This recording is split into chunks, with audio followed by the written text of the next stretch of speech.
આગળ વાત કરીએ તો કચ્છમાં વરસાદે મોટી તારાજી સર્જી, જેમાં સૌથી વધુ નુકસાન માંડવીમાં થયું છે। આમ તો સ્થિતિનો તાગ મેળવવા માટે પ્રભારી મંત્રીઓ મેદાનમાં ઉતરી ગયા છે, પરંતુ જો સ્થાનિક નેતાઓ જ પ્રભારી મંત્રીને ફૂલગુલાબી ચિત્ર દેખાડે તો મંત્રીજી પણ શું કરે।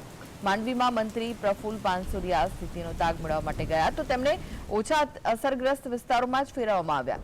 માંડવીના ધારાસભ્ય અનુરુદ્ધ દવે અને તેમની સાથે રહેલા સ્થાનિક નેતાઓએ પાનસુરિયા સાહેબને એવી જગ્યાએ જ ફેરવ્યા જ્યાં ઠીકથી સ્થાનિક તંત્ર લોકોની મદદે પહોંચ્યું હતું। પછી શું ફોટો સેશન, વિડીયોગ્રાફી અને વાહવાઈ, પરંતુ માંડવીના એવા વિસ્તારો છે કે જ્યાં કેડસમાં પાણી ભરેલા હતા, લોકોના ઘરમાં પાણી હતા અને વાહનો પણ ડૂબી ગયા હતા। માંડવીના કેટલાય વિસ્તારોમાં ન તો સ્થાનિક તંત્ર પહોંચ્યું છે, ન તો સ્થાનિક નેતાઓ। સ્થાનિક લોકોમાં ગણગણાટ છે કે જો આવા વિસ્તારોમાં પ્રભારી મંત્રીને લઈ જવાયા હોત તો લોકોના રોષનો સામનો કરવો પડ્યો હોત।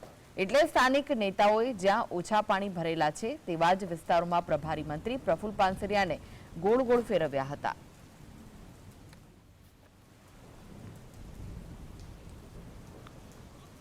તો આપ બે દ્રશ્યો જોઈ રહ્યા છો માંડવીના પ્રભારી મંત્રીને જ્યાં ઓછું પાણી હતું, જ્યાં ઓછી અસર થઈ હતી વરસાદની, તેવા વિસ્તારોમાં ફેરવવામાં આવ્યા અને બીજા જે વિસ્તારો આપ જોઈ રહ્યા છો જે વધુ પ્રભાવિત છે, જ્યાં રોડ રસ્તા પર વાહનો ડૂબેલી હાલતમાં જોવા મળી રહ્યા છે, લોકો પોતાના વાહનો બંધ થતા ત્યાં જ મૂકીને જવા માટે મજબૂર બન્યા છે। અહીંયા આ જે નેતા છે તેમને લાવવામાં નહોતા આવ્યા, કારણ કે અહીંયા જો લાવવામાં આવ્યા હોત તો લોકોના રોષનો ભોગ બનવું પડ્યું હોત।